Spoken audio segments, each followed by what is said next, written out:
sa bundok-bundok.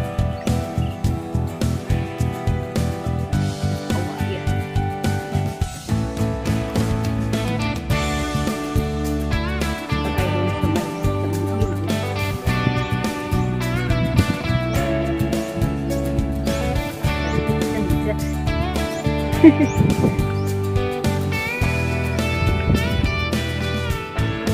Patay rin sa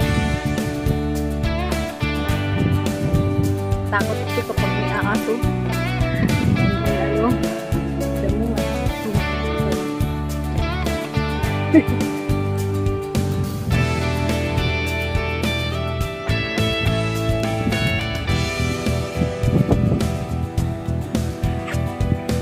Ayan ang dive. Tabing ilog. Pinaganda nila yung dive dyan. Pinataas nila. Ganda-ganda ng view dito. Hindi pa tapos yung kanilang project dito. Matatagal pa siguro ito.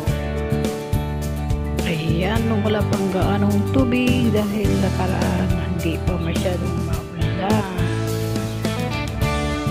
Salamat sa inyong pagtitiyagang manonood. Huwag kalimutan mag-subscribe para lagi tayong updated sa aking bagong video.